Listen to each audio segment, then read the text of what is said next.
अस्सलामुअलैकुम वरहमतुल्लाहि वबरकातुहू। बच्चों, आज हम पढ़ेंगे मज़मून रियाजी। आज हम बच्चों पेज नंबर 15 की मश्क हल करेंगे। तो चलिए बच्चों, हम देखते हैं हमें यहाँ पर क्या करना है। दर्ज झैल अददों को चढ़ती तरतीब और उतरती तरतीब में लगाइए। तो बच्चों, यहाँ पर हमें कुछ अदद दिए गए हैं। हमें पहले क्या करना है, उन्हें चढ़ती तरतीब में लिखना है और फिर उतरती तरतीब में। चढ़ती तरतीब यानी कैसा बच्चों, यानी कि हमें छोटे से बड़े की तरफ जाना होता है। जैसा हमारे पास समझिए 3 अदद है, 1 2 3, इस तरह से 3 अदद है। तो अगर हमें चढ़ती तरतीब में इन्हें लिखना है तो हम सबसे पहले सबसे छोटा अदद लिखेंगे, उसके बाद उससे बड़ा, उसके बाद उससे बड़ा, इस तरह से लिखेंगे। और अगर हमें इन अददों को उतरती तरतीब में लिखना है तो हम सबसे पहले जो सबसे बड़ा अदद है वो लिखेंगे, उसके बाद उससे छोटा जो अदद है वो लिखेंगे और उसके बाद उससे छोटा जो अदद है वो। जैसे यहाँ पर हमें उतरती तरतीब में लिखना है तो सबसे पहले हम लिखेंगे 3, फिर लिखेंगे 2, फिर लिखेंगे 1। इस तरह से हमें बच्चों चढ़ती और उतरती तरतीब में यहाँ पर जो अदद दिए गए हैं उन अददों को लिखना है। तो चलिए बच्चों, हम देखते हैं हमारे पहले 3 अदद कौन से हैं। 2347, 2349 और 2345। तो चलिए बच्चों, अब हम इन अददों को चढ़ती और उतरती तरतीब में लिखेंगे। इस तरह से बच्चों हम लिखेंगे यहाँ पर चढ़ती तरतीब और यहाँ पर उतरती तरतीब। अब देखिए बच्चों, हमारे पास ये 3 अदद है तो हम क्या करेंगे, सबसे पहले इन अददों के हजार में देखेंगे बच्चों कि कौन से अदद है हजार के मुकाम पर। यहाँ पर हजार के मुकाम पर 2 है, यहाँ पर भी 2 है और यहाँ पर भी 2 है। तो ये यहाँ पर सेम है तो हम इन्हें छोड़ देंगे। अब देखेंगे सैकड़े के मुकाम पर, यहाँ पर 3 है, यहाँ पर भी 3 है और यहाँ पर भी 3 है। सैकड़े के मुकाम के अदद भी बच्चों एक जैसे है। अब हम दहाई के मुकाम के अदद देखेंगे तो दहाई के मुकाम पर यहाँ पर 4 है, यहाँ पर भी 4 है और यहाँ पर भी 4 है। अब हम क्या करेंगे, फिर इकाई के मुकाम के अदद देखेंगे तो यहाँ पर इकाई में 5 है, यहाँ पर 9 है और यहाँ पर 7 है। यानी बच्चों इकाई के मुकाम के अदद जो है वो अलग है।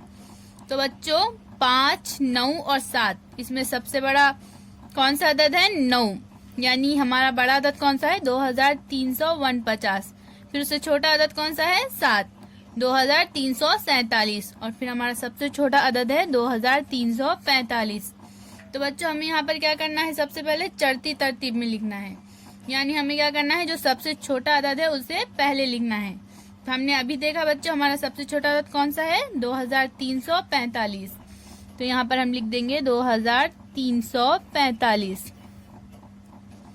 और इससे बड़ा अदद कौन सा है बच्चों, 47, 2347। तो यहाँ हम लिख देंगे 2347। और उससे बड़ा अदद कौन सा है बच्चों, 2349। तो यहाँ हम लिख देंगे 2349। अब हमें बच्चों यहाँ पर उतरती तरतीब में लिखना है। यानी जो सबसे बड़ा अदद है उसे पहले लिखना है। तो सबसे बड़ा अदद कौन सा है, 2349। तो यहाँ पर हम लिख देंगे 2349। इससे अब हमें इससे छोटा वाला अदद लिखना है। तो इससे छोटा अदद कौन सा है, 2347। तो यहाँ हम लिख देंगे 2347। और सबसे छोटा अदद है 2345। तो यहाँ हम लिख देंगे 2345। तो इस तरह से बच्चों हमें चढ़ती तरतीब में और उतरती तरतीब में लिखना है। चढ़ती तरतीब में कैसा लिखेंगे बच्चों, जो सबसे छोटा अदद है वो पहले लिखेंगे और फिर उसके आगे आने वाले अदद उसके बाद लिखेंगे। और उतरती तरतीब में बच्चों जो अदद सबसे बड़ा है उसे पहले लिखेंगे, फिर उसके बाद उससे छोटा छोटा जो अदद है वो अदद हम लिखेंगे। अब हमारे दूसरे 3 अदद कौन से है बच्चों, 3007, 5070 और 6000। तो सबसे पहले हम हजार के मुकाम के अदद देखेंगे। तो यहाँ पर हजार के मुकाम पर है बच्चों 3, यहाँ पर हजार के मुकाम पर है 5 और यहाँ हजार के मुकाम पर है 6। यानी हजार के मुकाम के तीनों अदद कैसे है बच्चों, अलग अलग। तो हम देखेंगे कि सबसे बड़ा अदद कौन सा है इसमें, ये है 6000। उससे छोटा अदद है 5, 5070 और सबसे छोटा है 3007। तो हमें चढ़ती तरतीब में लिखना है बच्चों। तो हमें क्या करना है, सबसे पहले जो सबसे छोटा अदद है वो लिखना है। तो इन तीनों में सबसे छोटा अदद कौन सा है बच्चों, 3007। तो हम यहाँ लिख देंगे 3007। अब 3007 से बड़ा अदद कौन सा है बच्चों, 5070, तो यहाँ पर हम लिख देंगे 5070। और 5070 से बड़ा कौन सा अदद है बच्चों? यहाँ पर 6000, तो यहाँ पर हम लिख देंगे 6000। अब हमें उतरती तरतीब में लिखना है, यानी जो सबसे बड़ा अदद है वो पहले लिखना है। तो सबसे बड़ा अदद कौन सा है बच्चों? 6000, तो यहाँ पर हम लिख देंगे 6000। 6000 से छोटा अदद कौन सा है बच्चों? 5070, तो यहाँ हम लिख देंगे 5070। और 5070 से छोटा अदद कौन सा है? 3007, तो यहाँ पर हम लिख देंगे 3007। इसी तरह से बच्चों अब हमारे यहाँ पर तीन अदद कौन से है? 3007, 2007 और 5007। तो हजार के मुकाम पर यहाँ पर है 5, यहाँ पर है 2 और यहाँ पर है 3।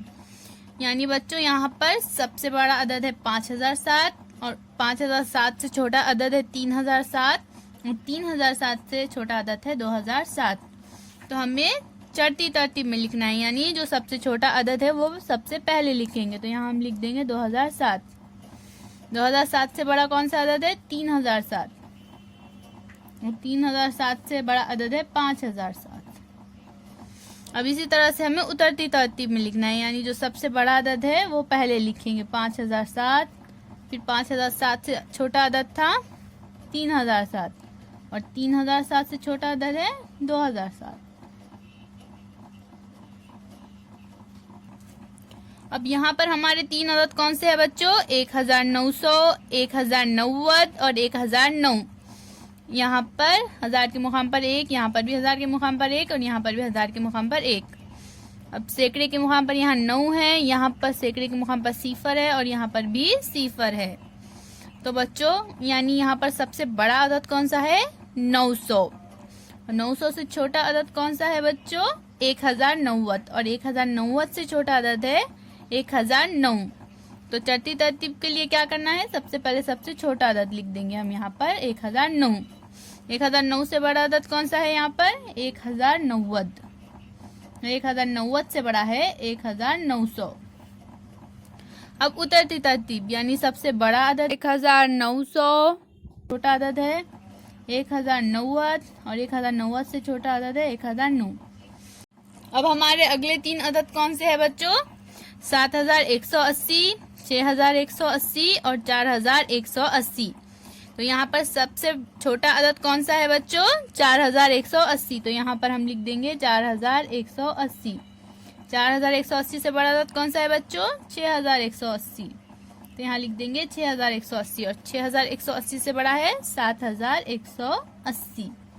अब उतरती तरतीब में बच्चों सबसे बड़ा अदद कौन सा है? 7180, यहाँ लिख देंगे। फिर उसके बाद उससे छोटा अदद है 6180, फिर उससे छोटा अदद है 4180।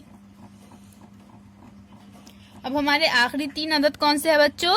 1357, 2917 और 3456। तो सबसे छोटा अदद कौन सा है? 1357। उससे बड़ा अदद है 2917 और उससे बड़ा अदद है 3456। अब उतरती तरतीब में सबसे पहले हम कौन सा अदद लिखते हैं? सबसे बड़ा। तो सबसे बड़ा कौन सा है? 3456। उससे छोटा है 2917 और उससे छोटा है 1357। तो इस तरह से बच्चों इन सवालात को आप अपनी कॉपी में हल कीजिए। अल्लाह हाफिज बच्चों।